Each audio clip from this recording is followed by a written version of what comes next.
It started with a whisper, a rumor so massive it sounded impossible. Caitlin Clark, the face of women's basketball, being offered $1 billion deal. The kind of number you only hear in oil boardrooms or Silicon Valley takeovers, not in women's sports. But this wasn't just a rumor. It was a threat, a promise. And for the WNBA, it was the moment everything changed. Because when Saudi-backed money enters a room, even the most stable empires start to tremble. Overnight, Project B, a name that barely existed a week ago, became the most feared phrase in the WNBA. It wasn't just a new league. It was a revolution wrapped in gold. The same country that flipped soccer and golf upside down now had its sights set on women's basketball. And their opening move? Throwing checks so big, they could erase decades of inequality in one signature. That's not ambition, that's domination. And Caitlin Clark was the crown jewel they wanted most.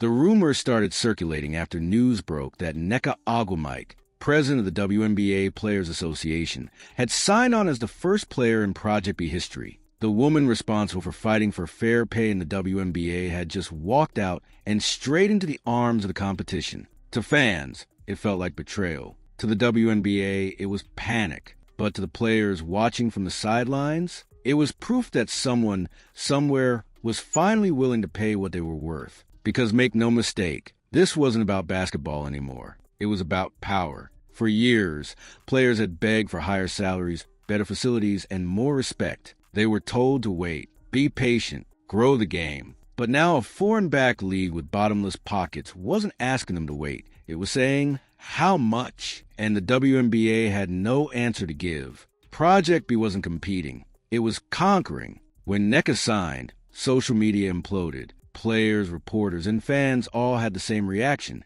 If the president of the Players Association is leaving, what does that say about the league she represents? It was like watching the captain of a ship grab the only lifeboat before anyone else even saw the iceberg. The message was unmistakable. The WNBA's leadership didn't believe the ship could stay afloat. And then came the whispers. They're targeting Caitlin Clark next. Not for a normal deal, not for an endorsement, but for a generational payday. Sources started tossing out insane figures. $100 million, maybe even $1 billion over several years. Outrageous? Sure, but also believable, because this was Saudi money we were talking about. The same investors who had turned Cristiano Ronaldo and Phil Mickelson into human ATMs were now circling the WNBA like hawks. If you thought this was just fantasy, remember, the Saudis once paid $200 million a year for Ronaldo to play soccer in a league no one had ever watched before. They handed golfers signing bonuses in the hundreds of millions just to defect from the PGA. They even paid Floyd Mayweather millions for exhibition fights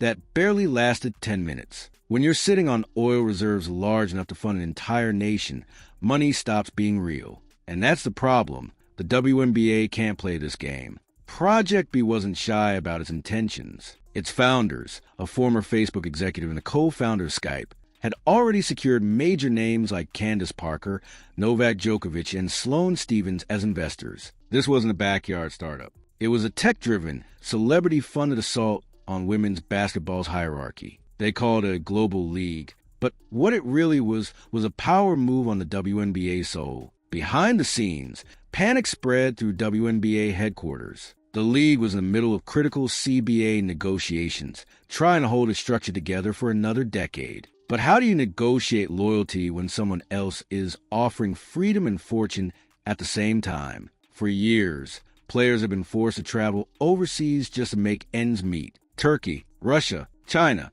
Now, Project B was offering the same off-season money, with world-class facilities, guaranteed paychecks, and equity stakes. That last part was key, equity. For the first time, women players could actually own part of the league they played in. They wouldn't just be employees anymore. They'd be investors, stakeholders, partners in their own success. It's the kind of deal WNBA players have been dreaming about for years. And then, just like that, Saudi money made a reality. No red tape, no corporate committees, just pure, undeniable leverage. Caitlin Clark's name became the center of gravity for all of it. Every tweet, every headline, every whispered conversation revolved around one question. Would she take the deal? She's not just another player. She's a brand. The The face, the ratings spike, the reason arenas sell out and streams crash. She's a once-in-a-generation phenomenon, and Project B knew signing her would make them legitimate overnight.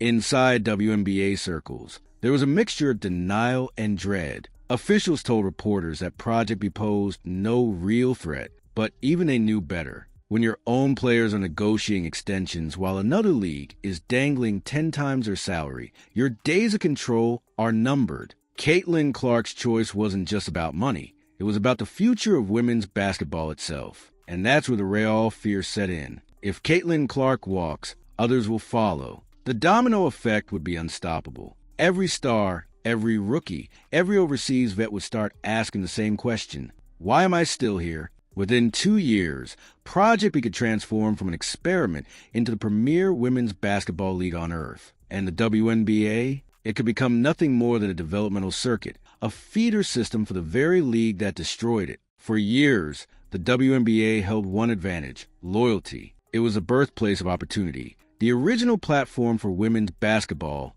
to thrive. But loyalty only lasts so long when rent's due. Players can't retire on slogans. They can't feed their families with legacy. And as one player bluntly put it, you can't cash respect. Project B understood that and used it like a weapon. Meanwhile, the moral debate exploded. Critics said taking Saudi money was wrong, that it was blood money, that players should care where the checks came from. But the truth is far messier. The NBA does business with China. American corporations thrive in countries with questionable ethics every day. Players aren't diplomats. They're athletes. And when faced with life-changing sums of money, the moral line tends to blur fast. To the players, this wasn't politics. It was justice delayed. For years, they were told there isn't enough money in women's sports. Then Project B proved that was a lie. Suddenly, the excuse evaporated. The WNBA's claim that market forces set salaries collapsed the moment a real market appeared.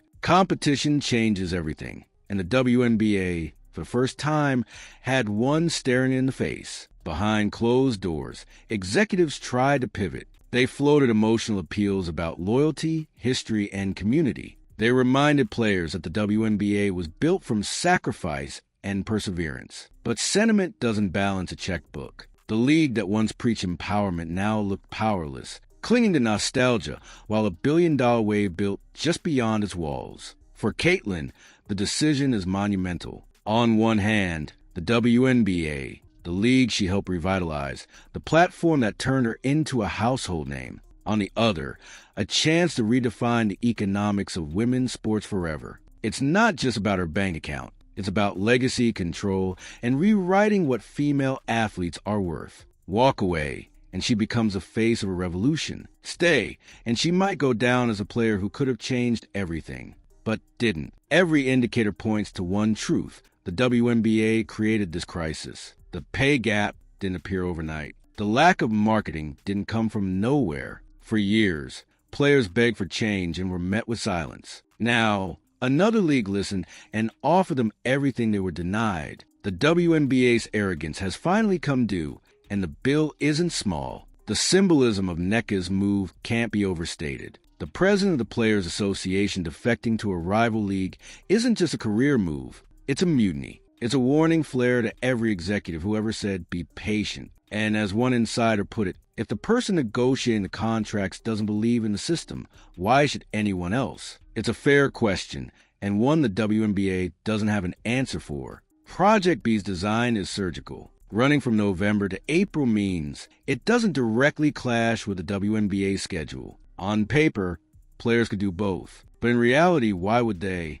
If Project B pays 10 times more with better conditions, the WNBA season becomes a risk, a liability. A single injury could cost millions. In time, players won't need to choose between leagues. The money will make that choice for them. Some fans insist the WNBA will endure. They say players will remain loyal out of pride. But money changes everything. Pride doesn't pay medical bills or student loans. It doesn't guarantee financial security after retirement. When Project B starts cutting checks the size of NBA salaries, loyalty becomes luxury, one most can't afford. The writing's already on the wall. The only question left is who reads it first. For Project B, Caitlin Clark is the ultimate domino. If she signs, every network executive, every advertiser, every brand partner will pivot instantly. It would mark the official transfer of power in women's basketball, from the WNBA to an international empire funded by oil wealth and Silicon Valley tech.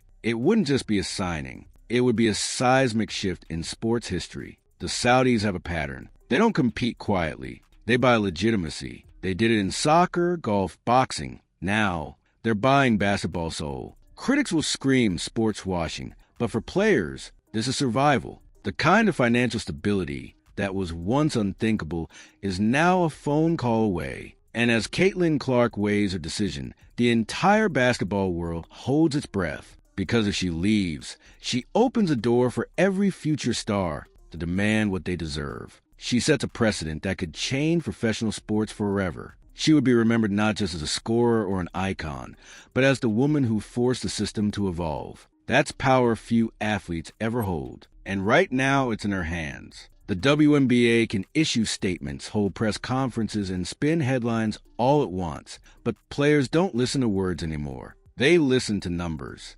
Project B is offering numbers the WNBA can't even pronounce. It's not a fair fight. It's a takeover in progress. And a league that once promised elevate women's basketball is now watching someone else do it. Faster, louder, and richer. As for Caitlin Clark, she's no longer just an athlete. She's a symbol of choice. The player who could finally break the cycle of waiting. Whatever she decides will echo far beyond basketball. Because when one woman stands up and says, "I deserve more," a generation starts listening. The clock is ticking. Every hour that passes, Project B gains momentum and the WNBA loses leverage. The fans can feel it. The media can feel it. Even the players inside locker rooms whisper about what's coming. This isn't just a rumor anymore. It's a storm forming right over the league's head. And once it hits, nothing will look the same again. The WNBA has two options: adapt or collapse. The time for promises and slogans is over. Because in a world where billion-dollar offers are real, every player has to decide what's worth more, history or future. And right now, Project B is betting that the answer is obvious. And so, the fate of women's basketball hangs on a decision that hasn't even been made yet. One player, one signature, one moment that could flip decades of imbalance on its head. Will Caitlin Clark take the deal? Or will she stay and fight for a league that may not survive the next wave? Whatever happens next, one thing's certain: the game will never be the same. Thanks for watching Courtside Drama, where we bring you the stories they don't want you to see. Don't forget to like, subscribe, and stay tuned for more.